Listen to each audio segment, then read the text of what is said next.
नमस्कार, मी सुप्रिया कुऱ्हाडे. महिलांसाठी विविध योजना, त्याचबरोबर मुख्यमंत्री माझी लाडकी बहीण योजना या संदर्भातलं हे महत्त्वाचं चर्चासत्र आज आपण इथे आयोजित केलेलं आहे. या चर्चासत्रामध्ये आज सहभागी झालेले आहेत महिला व बाल विकास विभाग कॅबिनेट मंत्री माननीय कुमारी अदिती वरदा. सुनील तटकरे मॅडम, आपण त्यांचं स्वागत करूयात. मॅम, तुमचं कार्यक्रमात खूप खूप स्वागत. थँक्यू, धन्यवाद. मॅम, आता खरं तर सगळीकडे आपण पाहतोय की मुलींसाठी फार काही सुदृढ असं वातावरण नाहीये आणि मुलगी नको ही नकारघंटा आजही आपल्याला पाहायला मिळते. त्याविषयी काय सांगाल मॅम? खरं तर मुलगी झाली की किती ठिकाणी आनंद असतो, किती ठिकाणी निराशा होत असते, हे आजही दुर्दैवाने आपण अनुभवत असतो. पण बऱ्याचशा आपण कालावधीपासून आता बघतोय की हळूहळू त्याच्यामध्ये बदल व्हायला लागलेला आहे. आणि खास कर मुलींना शिक्षण देणं, त्यांना चांगल्या पद्धतीचं पोषण आहार देणं, हे सुद्धा काही ठिकाणी आपल्याला पाहायला मिळतं आणि ती सकारात्मक बाब आहे. साधारणपणे आणखीन त्याच्यावर काम करण्याची नक्कीच गरज आहे, कारण जनजागृती झाली पाहिजे. मुलामध्ये आणि मुलीमध्ये काही फरक नाही, काही अंतर नाहीये. ह्या गोष्टी आपण अजूनही जनतेपर्यंत आणखीन प्रभावीपणे मांडणं गरजेचं आहे. आणि मला साधारणपणे असं वाटतं की जसं जसं समाज विकसित होत जातो तसं तसे हे बदल घडतात. आपण 10-15 वर्षापूर्वीची परिस्थिती बघितली आणि आजची बघितली तर आपल्याला नक्कीच त्याच्यामध्ये फरक जाणवतो. तसंच आणखीन थोडं याच्यामध्ये आपण एफर्ट्स घेतले तर नक्कीच आपल्याला बदल जाणून येईल. यामध्ये शासनाचा आणि विभागाचा खूप महत्वपूर्ण रोल राहणार आहे. कारण साधारणपणे आपण मुलींच्या त्यांचा जन्मदर वाढवण्यासाठी किंवा एकदा मुलींचा जन्म झाला की त्यांच्या संगोपन, त्यांचं पालन पोषण, त्यांचं शिक्षण यासाठी काय करतो, ह्या गोष्टी खूप महत्वपूर्ण ठरतात. त्यामुळे मला असं वाटतं की आम्ही लेक लाडकी सारखी जी योजना आणली ही खूप प्रभावशाली ठरते. आम्ही साधारणपणे 2 लाखपेक्षा अधिक कुटुंबांपर्यंत पोहोचलोय, ज्याच्यामध्ये मुलगी जन्माला आल्यानंतर तिच्या खात्यामध्ये पहिली जी काही लाभ आहे तो वितरित होतो. मग ती 6वीत गेल्यानंतर, 8वीत गेल्यानंतर, 11वीत आणि मग 18 वर्ष पूर्ण झाल्यानंतर.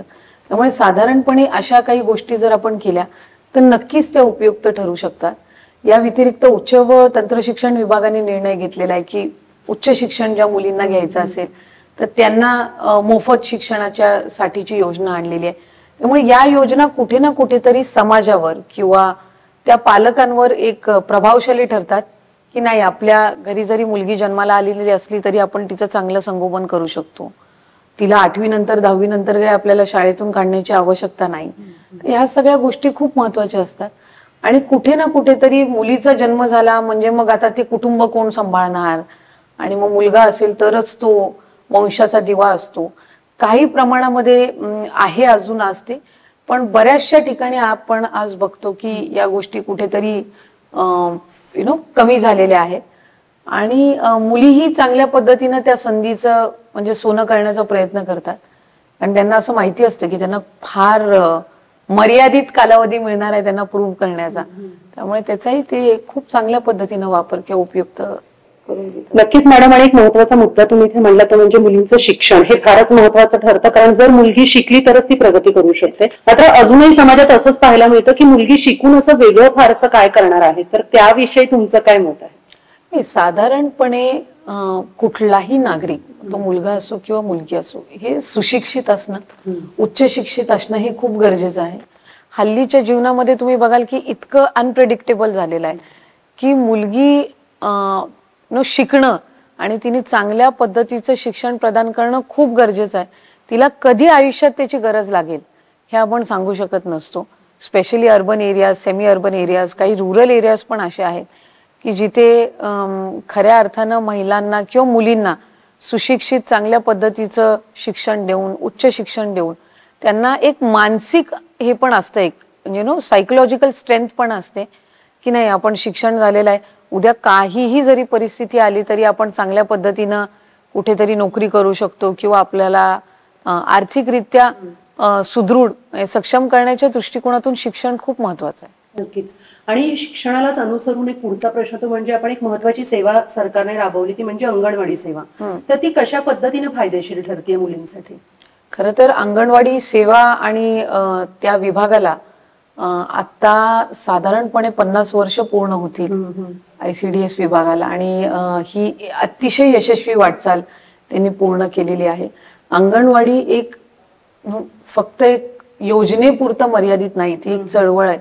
कारण त्या गावात असलेली ती अंगणवाडी एका गरोदर महिलेच्या पोषणापासून तिचं बाळ जन्माला येऊन वाढेस्तोवर 6 वर्षाचं होईपर्यंत त्यांच्यावर चांगल्या पद्धतीचं संगोपन करणं, त्यांना पोषण देणं, त्याचबरोबर त्यांना प्रायमरी एज्युकेशन देणं, म्हणजे पूर्व शालेय संच वगैरे त्यांना दिला जातो, त्यातून ते खूप चांगल्या पद्धतीनं 3-4 वर्षाच्या बालकांना शिकवतात, त्यांना पोषण म्हणजे जेवणाचं किंवा आहाराचं महत्व देतात.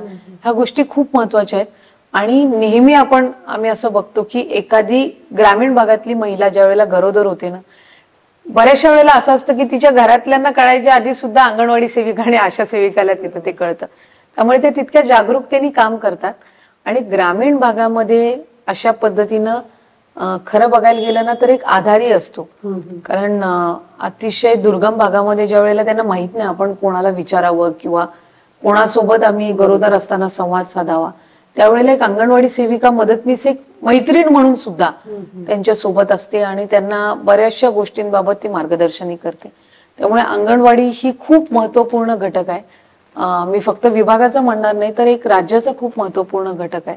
आणि आज साधारणपणे राज्यामध्ये 2 लाख अंगणवाडी सेविका आणि मदतनीस कार्यरत आहेत. त्यामुळे ही खूप महत्वपूर्ण बाब आहे. निश्चितच. आणि अंगणवाडी जेव्हा सेवा सुरू झाली त्याच्यानंतर मुलींचा जो शिक्षणातला दर आहे तो किती प्रमाणात साधारण वाढला? साधारणपणे ह्या सगळ्या गोष्टी इंटरकनेक्टेड असतात. अंगणवाडी ही मुलीमध्ये आणि मुलामध्ये भेदभाव करत नसते. त्यामुळे येणारी सर्व बालके ही आमच्यासाठी समान असतात. त्यांना चांगल्या पद्धतीनं पोषण देणं, त्यांच्या आरोग्याची वेळोवेळी तपासणी होते की नाही हे बघणं, त्याचबरोबर त्यांची ग्रोथ मॉनिटरिंग करणं, म्हणजे त्यांची उंचीपासून त्यांचं हेल्थ या सगळ्या बाबींबाबत किंवा वजन एक साधी गोष्ट असते त्याबाबत सुद्धा तपासणी केली जाते. चांगल्या पद्धतीनं रजिस्टर मेंटेन केलं जातं. त्यामुळे या सगळ्या गोष्टी करत असताना त्या समाजामध्ये जनजागृती सुद्धा करतात अंगणवाडी सेविका आणि मदतनीस.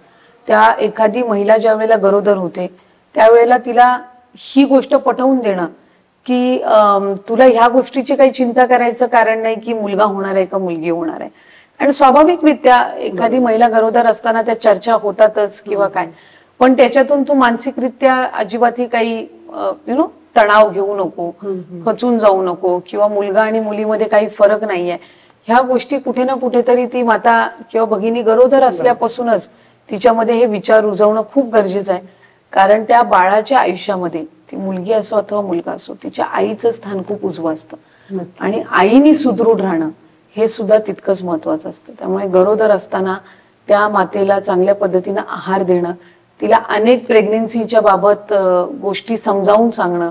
कारण बऱ्याचशा वेळेला पहिली प्रेग्नेन्सी ज्या वेळेला असते त्यावेळेला आजही आपल्या इथे 19-20 वर्षाच्या 21-22 वर्षांच्या मुली असतात की ज्या लग्न झाल्यानंतर पहिल्या वर्षात किंवा 2 वर्षातच प्रेग्नेंट होतात. त्यांच्या पहिल्या प्रेग्नेन्सीच्या वेळेला त्यांना खूप शंका कुशंका असतात. त्यावेळेला ही अंगणवाडी ताई किंवा मदतनीस असतात, ह्या त्यांना खूप सहकार्य करतात. त्यामुळे ही खूप महत्वपूर्ण बाब आहे. आणि मुलगी आणि मुलगा याच्यामध्ये काही अंतर नाही, याची सुरुवात कुठेतरी त्या बालपणापासूनच जन्मापासूनच करणं गरजेचं असतं. आणि ती बाब निश्चितपणाने त्यांच्या माध्यमातून ते विचार रुजवण्याचा प्रयत्न तरी ते करत असतात. निश्चितच.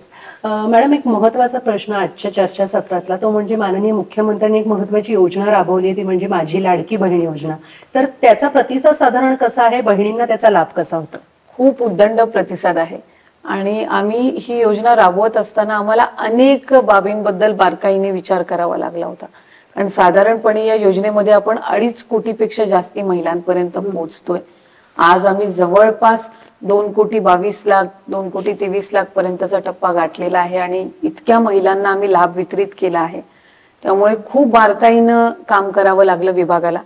आणि माननीय मुख्यमंत्री एकनाथजी शिंदे साहेब असतील, उपमुख्यमंत्री देवेंद्रजी फडणवीस साहेब असतील, आणि ज्यांनी अर्थसंकल्प सादर केला आणि ही योजना अर्थसंकल्पामध्ये घोषित केली ते उपमुख्यमंत्री अजितदादा असतील, या तिघांचं खूप बारकाईने लक्ष असतं, मार्गदर्शन असतं. वेळोवेळी ज्या वेळेला आम्हाला काही तांत्रिक अडचणी आल्या तर त्यांचा अनुभव खूप मोलाचा आम्हाला ठरला. आणि ही योजना यशस्वीरित्या राबवत असताना आमच्या अंगणवाडी सेविका असतील, मदतनीस असतील, आशा सेविका आहेत, त्याचबरोबर तिथले ग्रामसेवक आहेत, वॉर्ड ऑफिसर्स आहेत, डेटा ऑपरेटर आहेत, CRP आहेत, यांनी सगळ्यांनी खूप सेवा सुविधा केंद्र असतील, खूप महत्वपूर्ण भूमिका या सगळ्यांनी बजावलेली आहे. त्यामुळे आम्हाला त्या गोष्टीबाबत एक समाधान आहे की आम्ही त्या लोकांपर्यंत ही योजना आणि माता भगिनींपर्यंत पोहोचवू शकलो. त्यांना एक मानसिक आधार असतो. म्हणजे ती रक्कम 1500 अशी म्हणजे साधारणपणे ज्यांच्या घरात सगळं आहे त्यांना वाटेल अरे 1500 काय होणार आहे, पण ज्यांच्या घरात नाहीये त्यांना ह्या 1500चं जे मूल्य आहे ते खूप मोठ्या प्रमाणामध्ये जाणवतं.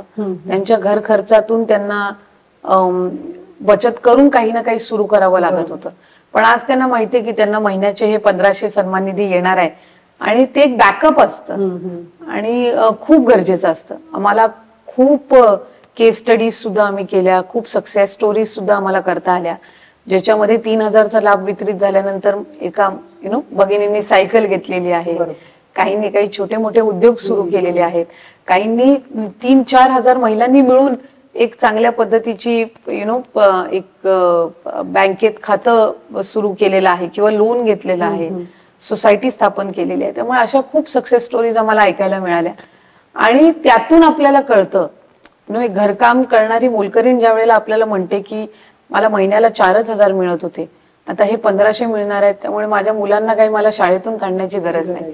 त्यामुळे ह्या गोष्टी खूप महत्वपूर्ण आहेत. हे सगळे अनुभव आम्हाला ऐकायला मिळाले आणि ही जी योजना आम्ही यशस्वी करू शकलो ती सगळी आमची जी ग्राउंड लेवलवरची यंत्रणा आहे. काही माझ्या अंगणवाडी सेविका मदतनीस आहेत, आशा सेविका ह्या तर घरटी जाऊन फॉर्म्स भरून घेत होत्या, CRPs आहेत. त्यामुळे कुठलीही योजना यशस्वी करण्यामध्ये यंत्रणेचा खूप मोलाचा भाग असतो. आम्ही प्रतिनिधी असतो, आम्ही ती सगळी राबवून कसं नियोजन करायचं या सगळ्या गोष्टी आम्ही बघत असतो, पण शेवटी ज्या वेळेला ती खालची यंत्रणा राबते आणि ते काम करतात त्याच वेळेला एकत्रितपणाने ती योजना यशस्वी होत असते. आणि आज ती यशस्वी होत असताना ते पाहायला मिळणं, अनुभवायला मिळणं हे त्या विभागाचे एक प्रतिनिधी म्हणून सुद्धा माझ्यासाठी खूप आनंददायी आहे. नक्कीच. मॅडम, तुम्ही या चर्चासत्रामध्ये सहभागी झाला, तुमचे मनापासून आभार. थँक्यू.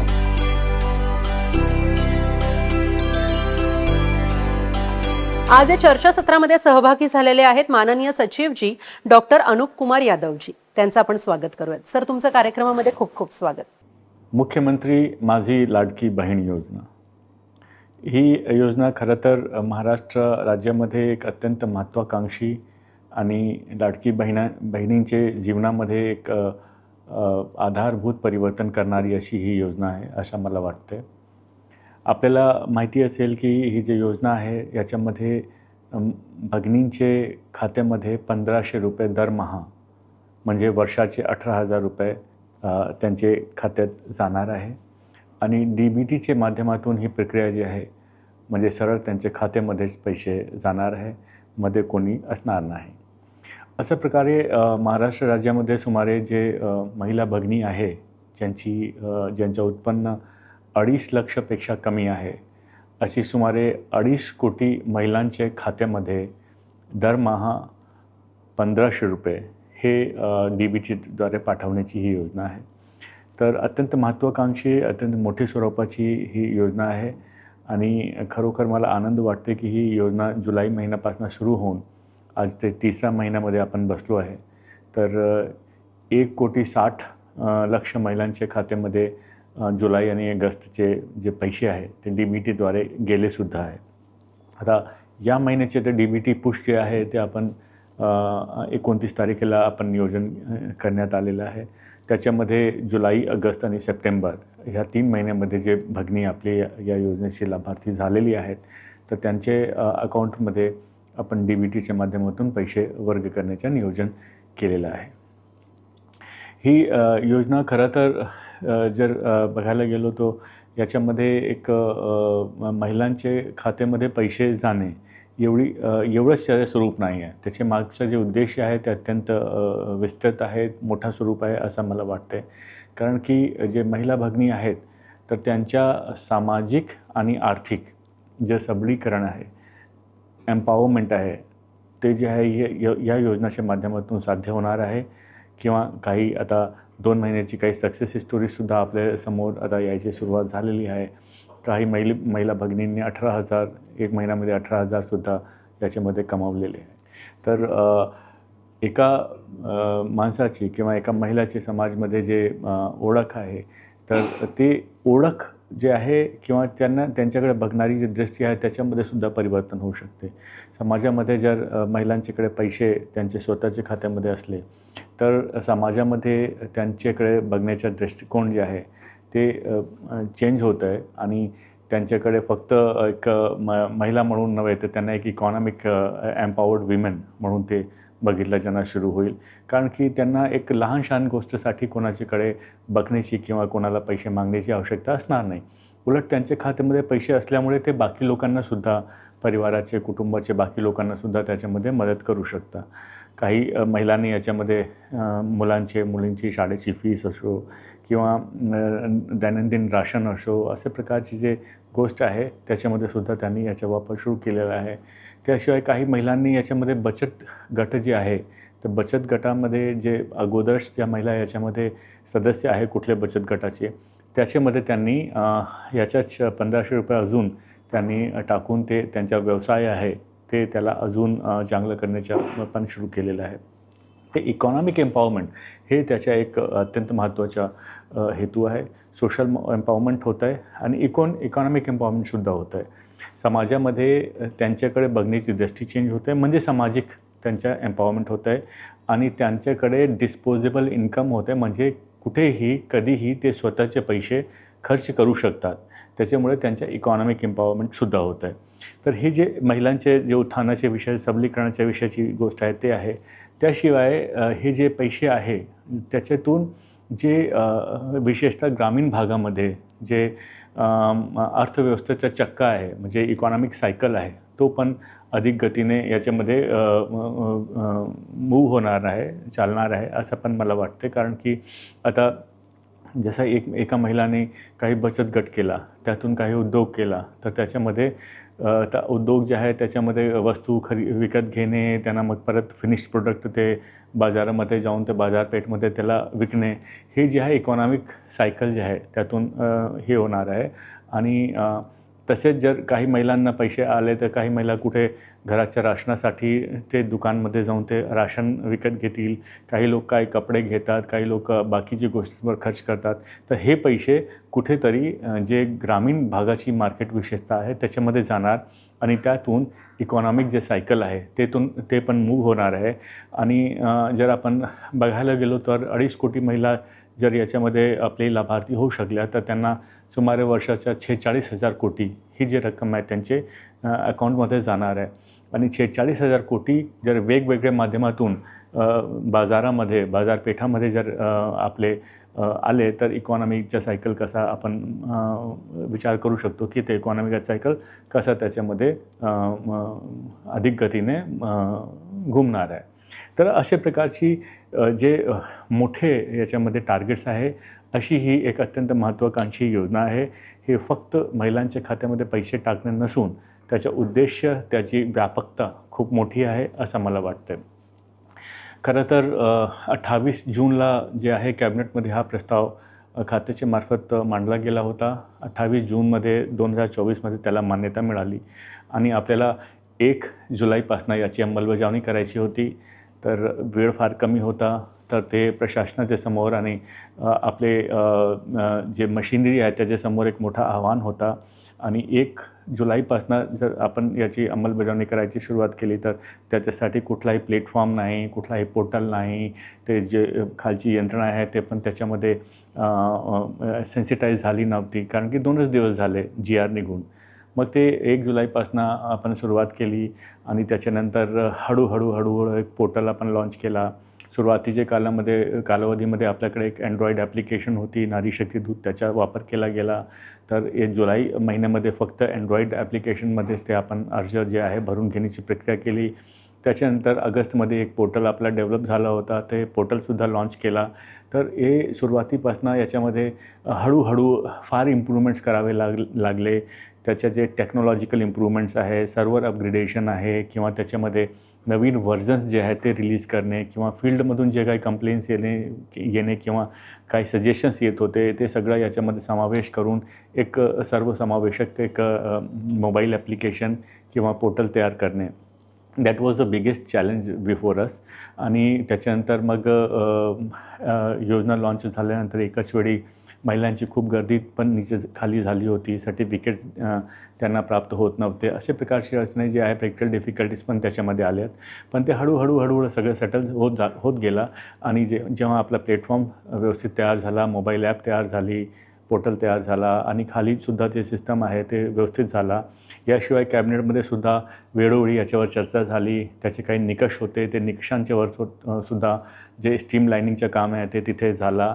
त्या अनुषंगाने GR सुद्धा निर्गमित केले गेले. असं हे सगळी प्रक्रिया होऊन आता आपण आजची स्थितीमध्ये बसलो आहे. आणि आज राज्यामध्ये सुमारे 2,40,00,000 महिलांचे अर्ज आपल्याला 2 महिन्यामध्ये प्राप्त झालेले आहे.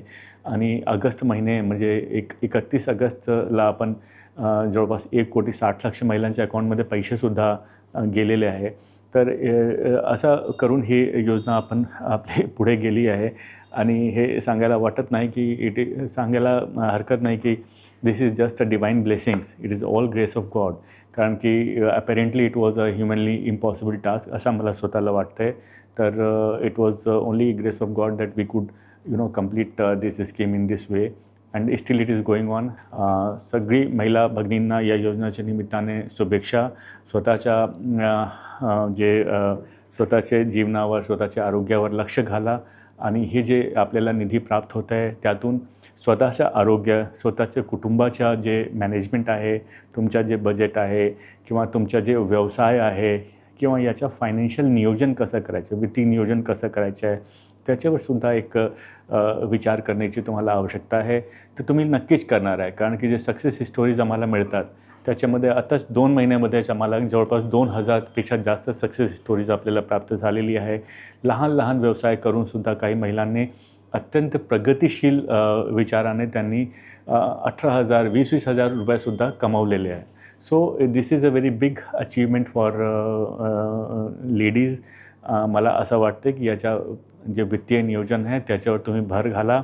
विशेषतः जे बचत गटाच्या माध्यमातून किंवा लहान व्यवसाय आहे त्याच्या माध्यमातून तुमचं जे पुढे येण्याचे प्रयास आहे ते नक्कीच याच्यामध्ये साध्य होऊ शकते असं मला वाटते. मनापासून महाराष्ट्र राज्याकडनं, आमच्याकडनं, सर्वांच्याकडनं तुम्हाला खूप शुभेच्छा. All the best. God bless.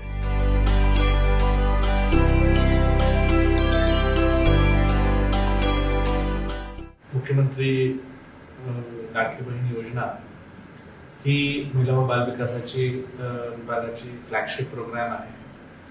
आणि 2.5 लाखाच्या पेक्षा कमी उत्पन्न असलेल्या आमच्या सगळ्या ज्या भगिनी आहेत, ज्या महाराष्ट्राच्या रहिवासी आहेत, प्रत्येक भगिनीला जवळपास 1,500 रुपये एवढा सन्मान निधी आपण देतो.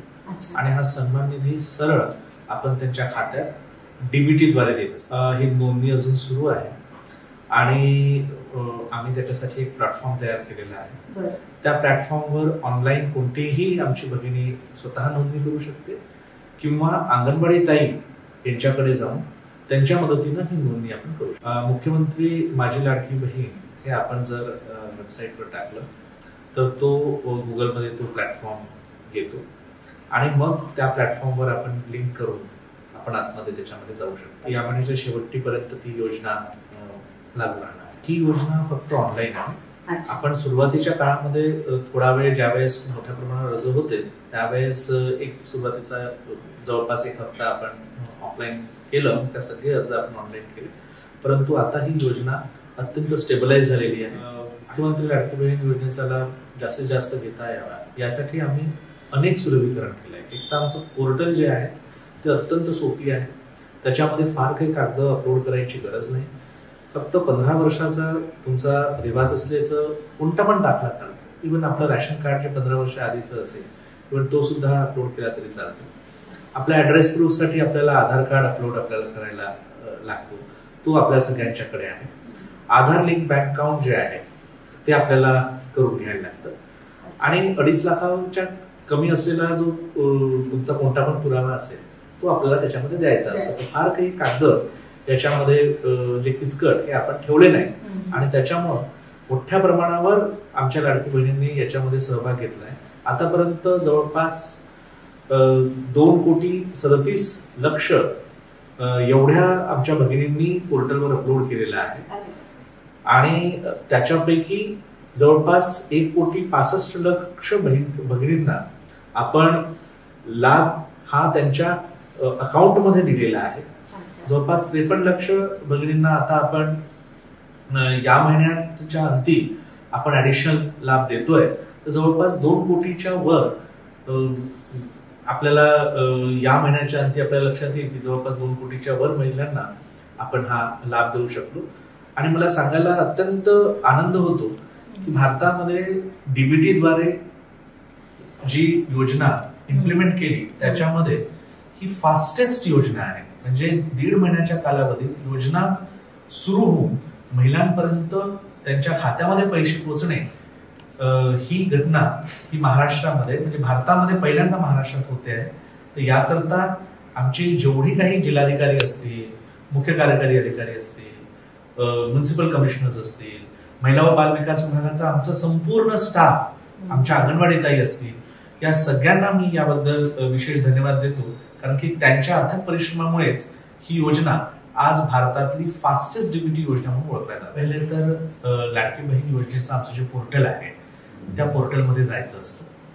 त्या पोर्टलमध्ये गेल्यानंतर आपल्याला नाव, डिटेल्स, आपले जे पर्सनल डिटेल्स आहेत, फोन नंबर, आपले बाकीचे कुठे राहताय आपण, हे संपूर्ण आपल्याला डिटेल्स टाकावे लागतात. आणि जेव्हा आपण डिटेल्स टाकतो तेव्हा त्या प्रत्येक स्टेपला संबंधित बाबीचा जो पण पुरावा असतो, म्हणजे जसं आपण राशन कार्ड म्हटलंय तर मग राशन कार्ड आपल्याला अपलोड करायला लागेल. आधार कार्ड आपण लिहिला तर मग आधार कार्ड आपल्याला तो अपलोड करायला लागेल. मग अशा पद्धतीने आपल्याला तो अपलोड करून तो अंतिमरित्या आपल्याला पोर्टलवर सादर करावा लागतो. आणि हे करत असताना कुठेही समजा त्रास होत असेल किंवा एखाद्या भगिनीला समजत नसेल ऑनलाईन कसं करावं, तर त्यांनी नुसतं एवढं करायचं की त्यांच्या कार्यक्षेत्रात असणारी जी अंगणवाडी ताई आहे त्या अंगणवाडी ताईला संपर्क साधायचा आणि त्या अंगणवाडी ताईला रिक्वेस्ट करायची माझा फॉर्म भरून दे. आपण प्रत्येक अर्जापोटी अंगणवाडी ताईला 40 रुपये देतो.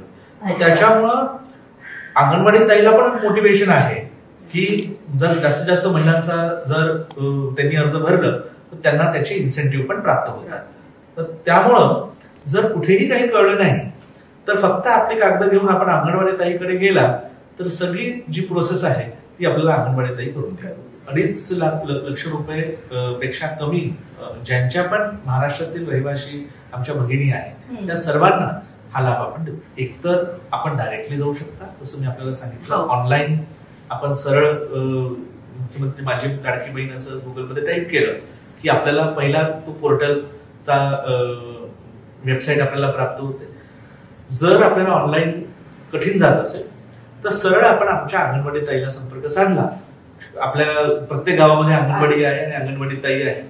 जवळपास 1.25 लाख अंगणवाडी ताई आमच्याकडे कार्यरत आहेत महाराष्ट्रात. तर आपल्या क्षेत्रातल्या अंगणवाडी ताईंशी आपण संपर्क साधला आणि आपले कागद त्यांना दाखवले तर तेच अपलोड करू. शहरामध्ये सुद्धा अंगणवाडी ताई नक्कीच असतात, कारण की आमच्याकडे शहरामध्ये सुद्धा अर्बन CDPOs आहेत आणि शहरामध्ये सुद्धा अंगणवाड्या आहेत. आणि समजा अंगणवाडी ताईंच्याकडे जास्त काम शहरामध्ये होत असेल तर इव्हन आम्ही वॉर्ड ऑफिसरच्या लेवलवर सुद्धा त्यांना अलाउ केलेला आहे. तिथे वॉर्ड ऑफिसमध्ये जाऊन सुद्धा अर्ज भरला जाऊ शकतो. मोठा कार्यक्रम आम्ही माननीय मुख्यमंत्री महोदयांचा पुण्याला घेतला, त्याच्यानंतर नागपूरला घेतला आणि विविध ठिकाणी कार्यक्रमाला मोठ्या प्रमाणावर भगिनी आल्या आणि येऊन त्यांनी माननीय मुख्यमंत्री महोदय, माननीय उपमुख्यमंत्री महोदय आणि माननीय मंत्री महोदया श्रीमती अदिती तटकरे यांचं धन्यवाद व्यक्त केला वेगवेगळ्या ठिकाणी जाऊन. आणि त्याच्यामुळं आमचा असं लक्षात येतोय की जिथे जिथे महिलांना पैसे गेले तिथे तिथे महिलांमध्ये एक मोठ्या प्रकारचा उत्साह हा निर्माण झालेला आहे. मुख्यमंत्री लाडकी बहीण योजना ही लोकांपर्यंत पोहोचवण्यासाठी, विशेष करून आमच्या भगिनींपर्यंत पोहोचवण्यासाठी मोठ्या प्रमाणावर आपण मेळावे घेतोय.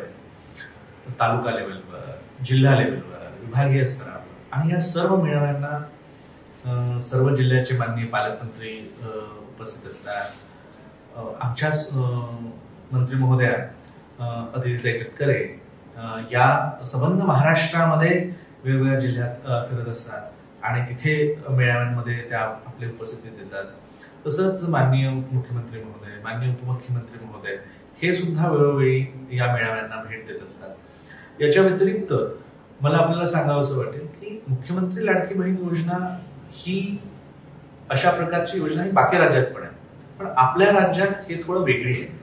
त्याचं कारण असं की मुख्यमंत्री लाडकी बहीण योजना लोकांचा असा थोडासा कल आहे की हा फ्रीबी वाटण्याचं काम आहे आणि महिलांना फक्त आपण पैसे देतो आणि महिला कुठेही खर्च करतील. तर असं नसून मुख्यमंत्री लाडकी बहीण योजना ज्या वेळेस आली त्याच्या आधी आपण मुख्यमंत्री महिला सशक्तीकरण अभियान असा GR काढला आणि त्याच्यानंतर मुख्यमंत्री लाडकी बहीण योजना आली. म्हणजे सगळ्यात पहिले महिला सशक्तीकरणासाठी आपण GR काढला. त्याच्यामध्ये DPCचा 1% हा महिला सशक्तीकरणासाठी ठेवला. त्याच्यामध्ये आपण सर्व प्रकारे महिलांना ट्रेनिंग देणे, त्यांचे उद्योगधंदे उभारून देणे यासाठीचा सुरुवातीचा आपण प्रयत्न केला. त्यानंतर मुख्यमंत्री लाडकी बहीण योजना आपण आणली. त्याच्यामध्ये जवळपास 1,500 रुपये आपण प्रत्येक भगिनीला देतो आणि हे पैसे त्यांना 1,500 रुपये मिळाल्यानंतर या पैशाचा उपयोग हा केवळ त्यांनी कन्झम्पशनसाठी न करता या पैशाचा उपयोग त्यांनी महिला बचत गटांच्या माध्यमातून एकत्र येऊन स्वतःचा उद्योगधंदा उभारावा यासाठी करावं असा पण शासनाचा मानस आहे. आणि त्यामुळं 10 सप्टेंबरला मी परत एक नवीन GR काढला आणि या GRच्या अनुषंगानं प्रत्येक जिल्ह्यामध्ये महिला बचत गटांचे जवळपास 5,000 महिला बचत गटांचे एक मेळावे हे ऑर्गनाईज करण्याचे आम्ही निर्देश दिले. आणि आता प्रत्येक जिल्ह्यामध्ये महिला बचत गटांचे मेळावे होतात आहे. त्यांना आर्थिक साक्षरता, महिलांना तशा महिला आर्थिक साक्षरी असतातच कारण की पुरुषांपेक्षा महिला ह्या जास्त पैसे जपून त्याचा चांगला उपयोग कसा करावा हे त्यांना माहिती आहेच. ते काही वेगळं सांगण्याची भारतीय महिलांना गरज नाही. परंतु आधुनिक काळामध्ये या पैशाचा उपयोग त्या कशा करू शकतील याचा आम्ही मार्गदर्शन प्रत्येक जिल्ह्यात त्यांना देतो आहे. दररोज आमच्या वेगवेगळ्या व्हिडिओ कॉन्फरन्सेस होतात आहेत. त्यातून आम्ही आमचे जे फील्ड ऑफिसर्स आहेत त्यांना सांगतो आहे एक्सपर्ट्स कोणते ठेवावे, कोणकोणत्या पद्धतीचं त्यांना ट्रेनिंग द्यावं याचा एक पूर्ण आराखडा आपण तयार करून ठेवला आहे. आणि एवढंच नव्हे तर आपण यशस्विनी हा एक प्लॅटफॉर्म तयार केला. आता यशस्विनी जो प्लॅटफॉर्म आहे तो आहे महिला बचत गटांचं ऑनलाईन मार्केटिंग. जे महिला बचत गट जे पण प्रोडक्ट तयार करतात त्यांचं ऑनलाईन मार्केटिंग करण्याचा हा प्लॅटफॉर्म आहे. त्याच्यामध्ये आपण महिला बचत गट आणि महिला फेडरेशन्स यांना एकत्र करतोय आणि हा प्लॅटफॉर्म जो आहे हा त्यांचाच आहे. भावीन आणखीन महिला व बालविकास विभाग यांनी तो मदतीची भूमिका आहे. परंतु या प्लॅटफॉर्मचं जे ओनर असतील, या प्लॅटफॉर्मचं जे सगळं काही काम करायचं जे आहे हे सगळं जी फेडरेशन असणार आहे यशस्विनीची ते करणार आणि त्यातून मग महिला बचत गटांचे जे पण प्रोडक्ट्स आहेत ते प्रोडक्ट्स ऑनलाईन विकल्या जातील आणि ऑनलाईन येण्यासाठी कोणत्याही प्रकारचे शुल्क नाही. हे टोटली जे आहे हे निशुल्क आहे. प्रतिक्रिया नक्कीच फार उत्साही आहे. मागच्याच आठवड्यामध्ये मी आणि आमच्या सन्माननीय मंत्री महोदया अदिती तटकरे हे आम्ही नागपूरला गेलो. महिलांशी फार चांगला आमचा संवाद झाला आणि आम्हाला काही गोष्टी ज्या कळल्या त्या आमच्या विचाराच्या पलीकडे महिलांनी प्रगती केलेली दिसली.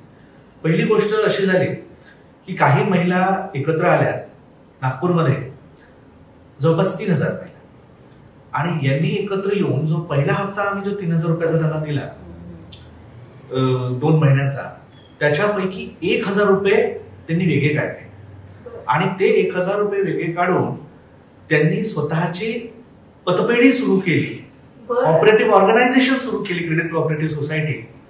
आणि त्या म्हणाल्या की आता आम्हाला पैसे आलेत ना, आता आम्हाला बँकेकडे जायला नको, आम्ही स्वतःची बँक स्वतः काढू. आणि त्यांनी त्यांची कॉपरेटिव्ह सोसायटी ही रजिस्टर केली आणि आम्हाला रिक्वेस्ट केली की त्या कॉपरेटिव्ह सोसायटीचं आम्ही उद्घाटन करावं. आणि आमच्या मंत्री महोदयांनी त्यांच्या वेळेत वेळ काढून निर्णय घेतला आणि आम्ही तिथे जाऊन त्यांचं उद्घाटन करून आलो. दुसरा आम्हाला फार चांगला एक अनुभव याच्यातून मिळाला की कोराडी देवस्थान आहे नागपूरला, त्या ठिकाणी मुख्यमंत्री सशक्तीकरण अभियान याच्या अंतर्गत आणि मुख्यमंत्री लाडकी बहीण याच्यासोबत कॉन्व्हर्जन्स करून आपण एक अगरबत्ती क्लस्टर महिलांचा तयार केला. त्या ठिकाणी जवळपास 100 महिला या अगरबत्ती तयार करणार आणि त्यांची 100% बायबॅक अरेंजमेंट आपण करू. तिसरं जे आमचा अनुभव आम्हाला सापडला, बहादुरा म्हणून गाव आहे नागपूरला, त्या ठिकाणी आपण महिलांचं टेक्सटाईल गार्मेंट क्लस्टर आपण केलं आणि जवळपास 200 महिलांना आपण 5.5 कोटी खर्च करून गार्मेंट मेकिंगचं जे पण मशीन्स आहेत ते मशीन्स प्रोव्हाइड केले आणि त्यांना सुद्धा 100% बायबॅक अरेंजमेंट, ट्रेनिंग पासून ते प्रोडक्शन पर्यंत आणि प्रोडक्शन पासून ते बायबॅक अरेंजमेंट हे आपण करून दिलं. मला इथे शिक्षण विभागाचा पण धन्यवाद व्यक्त करावासा वाटतो, कारण सन्माननीय शिक्षण मंत्री केसरकर साहेब आणि त्या विभागाच्या सन्माननीय सचिव आणखी आयुक्त शिक्षण यांच्यासोबत जेव्हा मी भेटलो तेव्हा त्या लोकांनी आमच्या महिला बचत गटांना मदत करण्यासाठी हा निर्णय घेतला की शाळांमध्ये, जिल्हा परिषदेच्या शाळांमध्ये जो ड्रेसेस दिले जातील ते ड्रेस शिवण्याचं काम हे आमच्या महिला बचत गटांना देणार. तर त्यामुळं केवळ हा मुख्यमंत्री लाडकी बहीण योजनेअंतर्गत आपण नुसते पैसे देतो आणि महिला ते पैसे कुठेतरी खर्च करतात असा जो संभ्रम निर्माण झालेला आहे, तर त्याच्या पलीकडे जाऊन या पैशाचा उपयोग या महिला स्वतःच्या सक्षमीकरणासाठी करतात आहे, अशा प्रकारचं चित्र आज आपल्याला दिसतंय. आणि खरं सांगायचं झालं तर हेच वेगळेपण आहे मुख्यमंत्री लाडकी बहीण महाराष्ट्र राज्य आणि अन्य राज्य. माझं एकच आव्हान आहे की या योजनेचा मॅक्झिमम युटिलायझेशन हे आमच्या भगिनींनी करावं.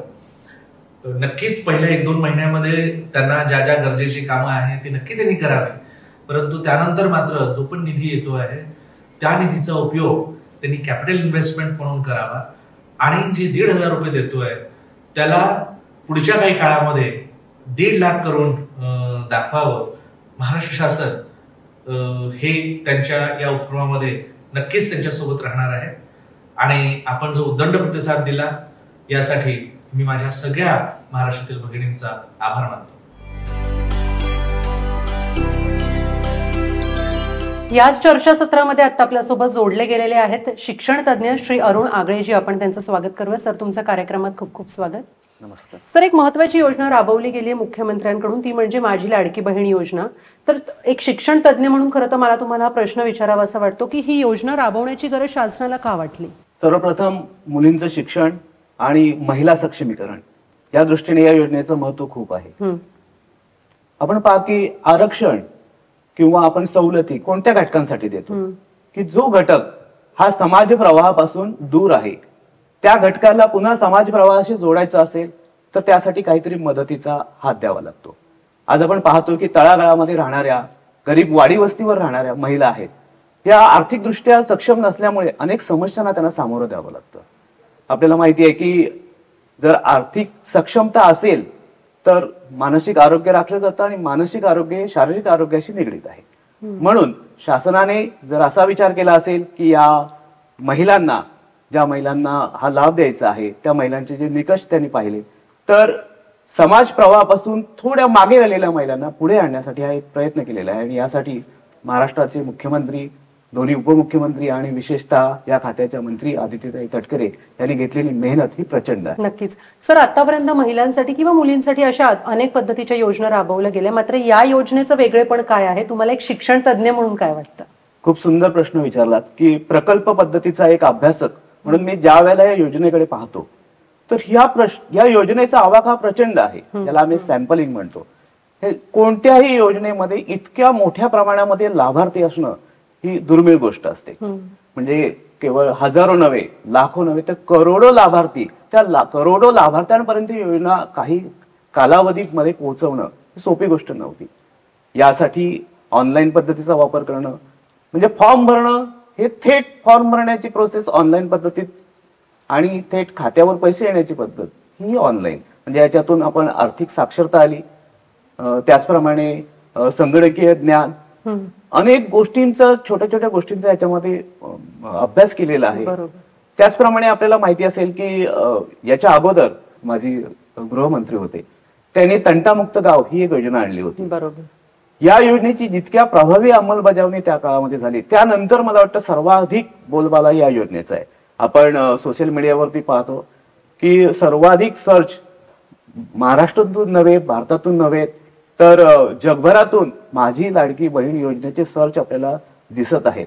बरोबर. त्याचप्रमाणे ही योजना कार्यान्वित करण्यासाठी ज्या ज्या घटकांनी मेहनत घेतली, ज्या ज्या लोकांनी झोकून देऊन काम केलं, खरंच त्या सर्वांचं कौतुक करणं आज गरजेचं आहे. नमस्कार, शरवी सागर शिंदे, बाल विकास प्रकल्प अधिकारी. बाल विकास प्रकल्प अधिकारी म्हणून कार्यरत असताना मी अनेक योजनांचं काम केलेलं आहे, परंतु मुख्यमंत्री माझी लाडकी बहीण ही योजना कार्यरत आणताना मला खूप आनंद झाला. कारण या योजनेमुळे माझ्या बऱ्याच माता भगिनींना याचा लाभ झालेला आहे. बऱ्याच जणींना मला त्यांच्याशी संवाद साधता आलेला आहे आणि त्यांच्या चेहऱ्यावरचा हास्य व आनंद बघताना खूप आनंद होत आहे. कारण स्वतःहून त्या इथं येऊन मला सांगत आहेत की माझा मच्छीचा व्यवसाय मी मोठ्या प्रमाणात वाढवला. कोण म्हणतं की माझ्या लाईट बिल मी भरलेलं आहे, तर कोण सांगतं की माझ्या शाळेतल्या माझ्या मुलीची फी भरलेली आहे. हे सर्व ऐकत असताना खरोखरच आपण या लोकांपर्यंत आम्ही कधी कॅम्प घेतले, कधी माता मीटिंग घेतल्या, कधी अंगणवाडी ताईंच्या मीटिंग घेऊन त्यांना वेगवेगळ्या गोष्टीबाबत याबाबत जे काही JR आहे किंवा योजनेच्या अटी शर्ती आहेत किंवा लाभार्थ्यांपर्यंत पोहोचवण्यासाठी त्यांचे जे काय लाभार्थ्यांना कशा पद्धतीने मार्गदर्शन करायचे हे सर्व काही सांगितलं. परंतु त्याचा नक्कीच आता आम्हाला फायदा जाणवत आहे. जवळजवळ 25,000 महिलांना या योजनेचा आमच्या तालुक्यात लाभ झालेला आहे. नक्कीच सर, तुम्ही खरं तर खूप छान माहिती दिली आणि याचा सगळा जो फायदा आहे तो लोकांपर्यंत होईल, लोकांनाही होईल आणि ही सगळी माहिती त्यांना कळेल की तुम्ही कशा पद्धतीने ह्याचं सगळं विस्तृत संपूर्ण माहिती दिली. तुमचे मनापासून आभार. तुम्ही या चर्चासत्रामध्ये सहभागी झालात. आपल्या या चर्चासत्रामध्ये काही लाभार्थी घटक सुद्धा जोडले गेलेले आहेत. आता आपण त्यांच्याशी संवाद साधणार आहोत. ताई, माझा एक महत्त्वाचा प्रश्न आहे तुमच्यासाठी. मुख्यमंत्री माझी लाडकी बहीण योजना ही तुम्हाला कशी कळाली आणि याची नोंदणी तुम्ही कशी केली? नमस्कार, माझं नाव मनीषा मंगेश आरेकर. लाडक्या बहिणीची योजना हे करण्यासाठी मी अंगणवाडी सेविकाकडे गेले. तिथे फॉर्म भरले, लागणारे जे डॉक्युमेंट होते ते सगळे त्यांच्याकडे दिले आणि तिथे जाऊन फॉर्म भरले. दुसरा महत्त्वाचा प्रश्न की तुम्हाला पहिला हप्ता कधी मिळाला? पहिला हप्ता मला मिळाला 3,000. भरपूर आनंद झाला. मला तेवढी मदत झाली, माझ्या मुलीची डिलिव्हरी झाली, त्याच्यासाठी मला ते उपयोगाला आले पैसे. खरं तर या योजनेमुळे तुम्हाला किती आनंद झाला हा प्रश्न मी तुम्हाला पुढे विचारणार होते, पण तुमच्या सगळ्यांच्या चेहऱ्यावरच तो सगळा आनंद झळकतोय. तर काय सांगाल तुम्ही मला? भरपूर आनंद झाला. म्हणजे जे सुरुवातीला पैशांचे थोडेफार प्रॉब्लेम होते, सुरुवातीला 3,000चा हप्ता आला, त्याच्यानंतर ते पैसे कुठेतरी सुरुवातीला म्हणजे गरज होती ती गरज पूर्ण झाली. म्हणजे या योजनेच्या मार्फत तुम्हाला नेमकं काय मिळालं, तुम्ही सरकारला काय सांगाल? योजना काढून आम्हाला आमच्यासारख्या महिलांना सक्षम केलं, म्हणजे थोडेफार मदत झाली. पुढे सुरुवातीला आमच्याकडे पैसे नव्हते, ते पैसे काही महत्त्वाच्या गोष्टींसाठी ते मार्गी लागले. ताई, या योजनेचा लाभ इतर कोणालाही होऊ शकतो का? तुम्ही त्या सगळ्यांना काय सांगाल? नमस्कार, दिशा दशरथ पवार. इतरांना नक्कीच लाभ होऊ शकतो ही मला खात्री आहे आणि खूप छान पद्धतीने सरकारने ही योजना काढले, त्याचा सगळ्या महिलांना खूप चांगल्या प्रकारे लाभ मिळाला आहे. धन्यवाद. तुम्ही या चर्चासत्रामध्ये सहभागी झालात आणि आमच्याशी संवाद साधलात. या चर्चासत्रामध्ये अंगणवाडी सेविका सुद्धा इथे सहभागी झालेल्या आहेत. आपण त्यांच्याशी संवाद साधणार आहोत. ताई, माझा तुम्हाला सर्वात महत्त्वाचा प्रश्न आहे आणि पहिला प्रश्न आहे तो म्हणजे की ही जी योजना आहे याचा तुमच्या भागामध्ये नेमका प्रतिसाद कसा आहे? नमस्कार, मी प्रणाली पांडुरंग सानप, अंगणवाडी सेविका. या योजनेचा प्रतिसाद आमच्या लाभार्थ्यांमध्ये खूप उत्स्फूर्तपणे चालू आहे. खूपच उत्साह त्या लाभार्थ्यांच्या चेहऱ्यावर आम्हाला दिसत आहे आणि खूप उत्साहाने ते आमच्याकडे फॉर्म भरण्यासाठी येत आहे.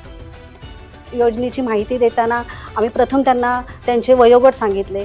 वयोगट सांगितल्यानंतर त्यांना लागणारे कागदपत्र सांगितले. ज्या काही अटी शर्ती आहेत त्या त्यांना समजावून दिल्या आम्ही आणि त्याच्यानंतर ते फॉर्म ते आमच्याकडे ऑफलाईन, ज्यांना कोणाला ऑफलाईन भरता येत नव्हते त्याला आम्ही अंगणवाडी सेविकेनी खूप चांगल्या प्रकारे त्यांच्याकडून ते ऑफलाईन भरून घेतले आणि त्याच्यानंतर मग ते ऑफलाईन फॉर्म आम्ही अंगणवाडी सेविकेने आमच्या अंगणवाडीचं कामकाज सांभाळून ते ऑनलाईन सुद्धा केले. ताई, तुम्ही अनेक जणांशी संवाद साधता, तर लाभार्थ्यांना तुम्ही ही योजना कशा पद्धतीने समजावून सांगता? ही मुख्यमंत्री माझी लाडकी बहीण योजना समजावून सांगताना आम्ही प्रथम महिला सभा घेतल्या. ग्रामसभेमध्ये महिलांना त्या समजावून सांगितल्या, त्यांचं वयोगट समजावून सांगितलं आणि त्यांच्यापर्यंत ही योजना आम्ही अशा प्रकारे समजावून त्यांना दिली. ताई, माझा आता एक महत्त्वाचा प्रश्न आहे तो म्हणजे योजना समजल्यानंतर लाभार्थी कुटुंबातील प्रतिक्रिया नेमकी काय असते?